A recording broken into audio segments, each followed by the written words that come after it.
Jovians! The engineers did an update. They put a hologram button inside the cockpit. I don't know what it does. I'm gonna press it.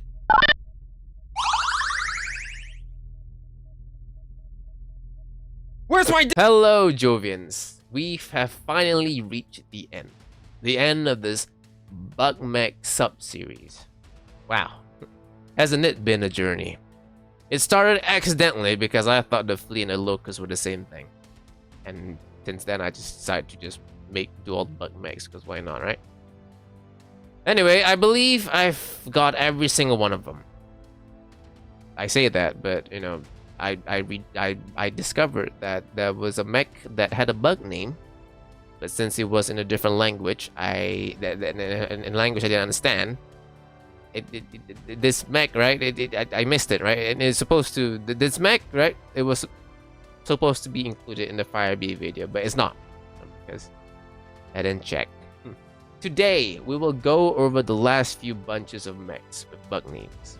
I hope all in this one video. This is a set of unloved mechs with minimal lore and 0 to at most 2 variants to their name. Let us begin with the mech that I missed. The mech that should have been in the Firebee video. The Yinghuochong, or Firefly. The Yinghuochong was a revival of the Confederation's first mech, the Firebee. Its whole design was built around its main weapon, a clan-type DDS Kingston ERPPC. At first, the engineers struggled to integrate the weapon due to its high heat output, threatening to completely throw this idea out the window. But they managed to accidentally create a type of cooling jacket that reduced the heat generated by 70%. With it, they were able to stay with the original design and keep the clan PPC as its main weapon. The Yinghuochong is built on a modified Confederated 5 chassis from a Firebee with an XL gyro. It is powered by a Hermes 210 XL engine, giving it 97 km per hour. It comes equipped with 8 Anderson high propulsion 12 improved jump jets, giving it 240 meters of jumping distance, and is armored with 7 tons of Hellespont light ferrofibers. In its head lies an Apple Churchill 2000 target computer that is equipped with a tag pointer. Also in his head is a remote sensor dispenser. It basically shoots out trail cameras or trip sensors and things like that. But if it needs to be there physically for like a scouting mission or anything, then the mech can relay its information using the Zenith Squad Box 7. Cooling all these systems down are 10 double heat sinks. While it was built around the clan ERPPC, due to supply issues, the 3Y variant was created. This one simply equipped the mech with the more available TSEM cannon, an EMP gun basically. A Yinghuochong was piloted by Sungwei Jingwei Chui, the leader of a hunter-killer unit with 24 deployments under her belt. She declined 3 promotions to stay as Lance Commander. 3 was the maximum number of lives she was willing to be responsible for. Any more beyond that is just too much for her. She knows her limits. It's never a bad thing to know your limit. Next up is another mech I should have just included in the previous video. The Stinger 2C. This mech was created to replace and upgrade the dwindling supply of scout mechs and to also foster unity within the Raven Alliance. The Alliance Defenders Limited Company uses Stinger 3R as the basis of this new model. The Stinger 2C is built on the Earthworks STG-EC chassis rated for 20 tons. It is powered by a Nissan 120 engine, giving it a 97 km top speed. It comes with 6 SR Starlifter 20 jump jets, which allows it to jump 180 meters. For weapons, it is equipped with 2 Series X8 improved heavy-medium lasers and a Sigma I anti-personnel Gauss rifle. Targeting limb is a Tokasha B4 TNT, and communications are through the Garrett T10B. Protecting and cooling all these systems down is 3.5 tons of compound FM3 ferrofibers armor and 10 double heat sinks. It looks like the cramped cockpit from the Stinger wasn't fixed. In fact, it looks like they made it worse, because now, even ejection is also a problem. But at least it can handle heat better. There's only one other variant, which is the 2 model. The engine was a smaller 100 model, and a single jump jet was also removed. This was to free up weight to install an improved heavy large laser, which replaced the AP Gauss rifle. Next up, the Fire Scorpion. Clan Goliath Scorpions' totem mech. What is a totem mech?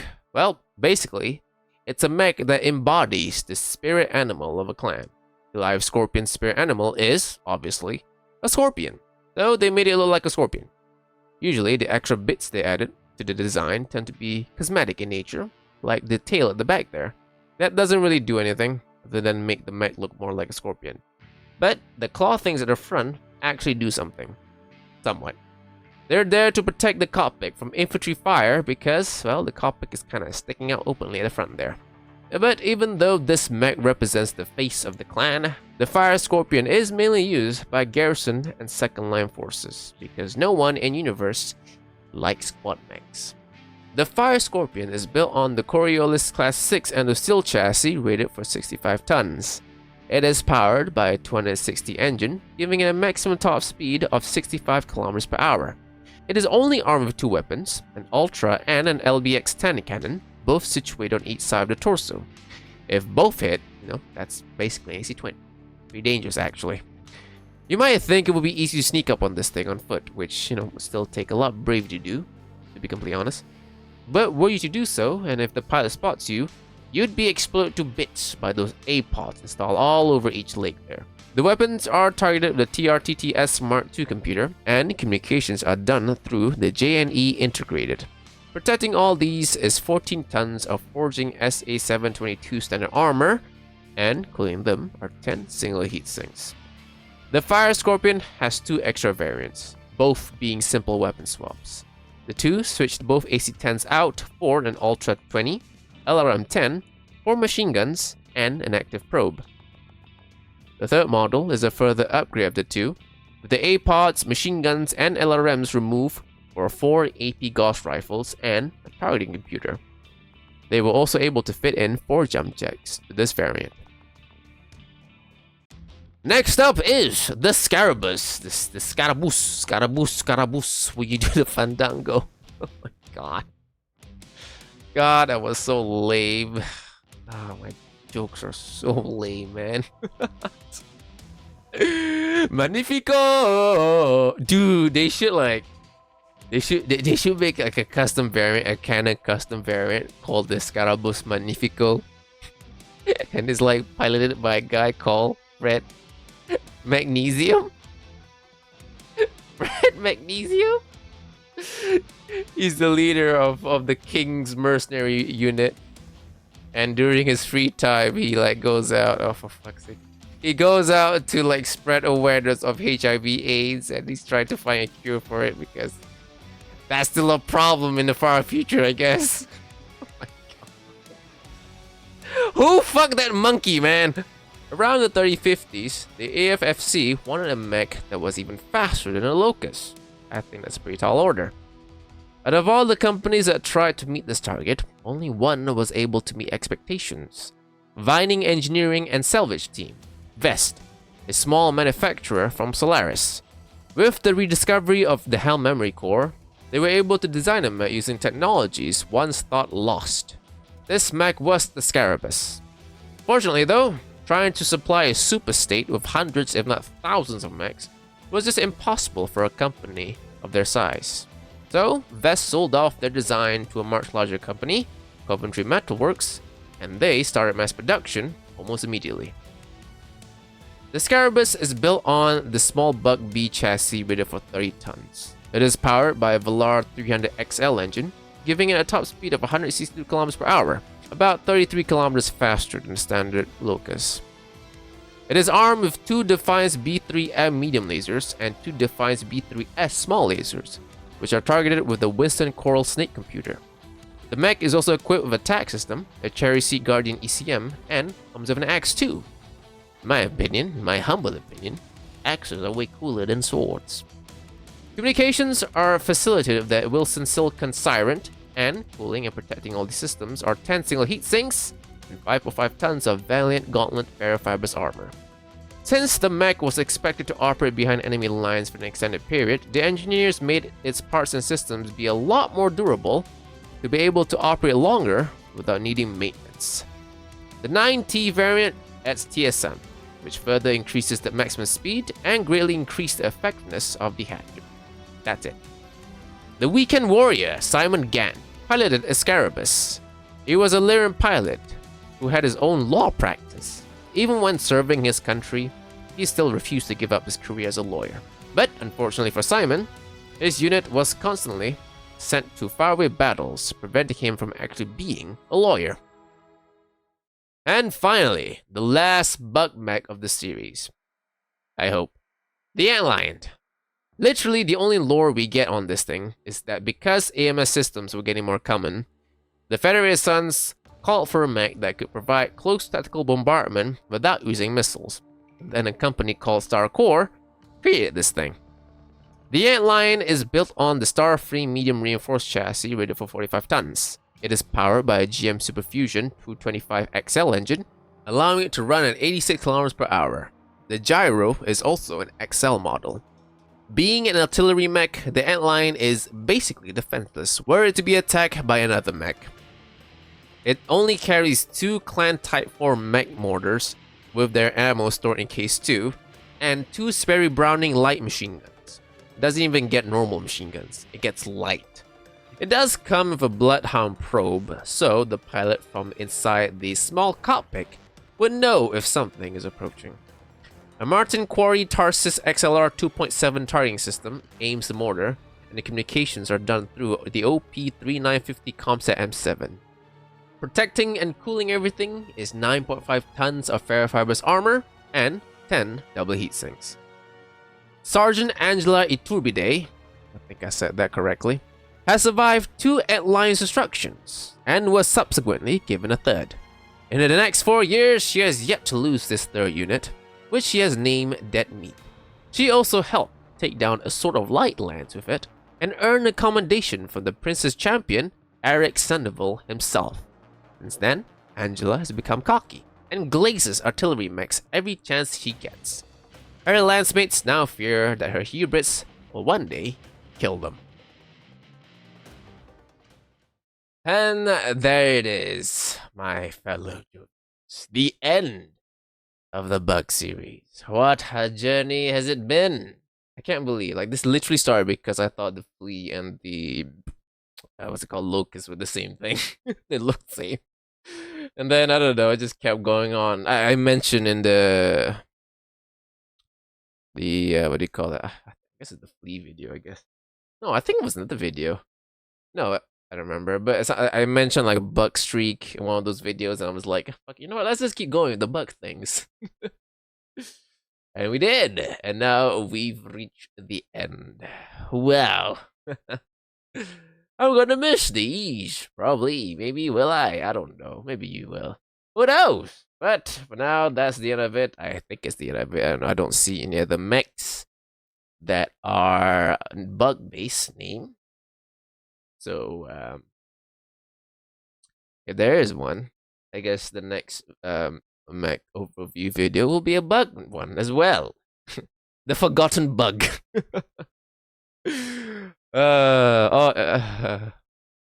But yeah, other than that, let me just show it off again. Yes, this is a thing now, and yes, I'm doing this voice when she's up, because doing this voice with this model kind of weird, don't you think? So I'm gonna do a voice, a softer voice. It's gonna cringe people out probably, but whatever. Hi, it's me. My name is Zooty. Zooty. But yes, this is a thing now. Oh wait, no, I forgot the voice. This is a thing now. Don't worry. This won't be permanent. This is a joke. A joke that so a couple months ago, I rediscovered like an old sketch that I did regarding a female female model, I guess. And I said that I would potentially make a model based on it for the funnies. And this is the funnies. Hi. Oh my god. But yeah. Look at me. I'm so cute, aren't I? Listen, it jiggles. Anyway, yeah, I've just been working on this in the back because you know what? I actually kind of like how this turns out. How this came out. And it really does. I think it's pretty. I think she's cute.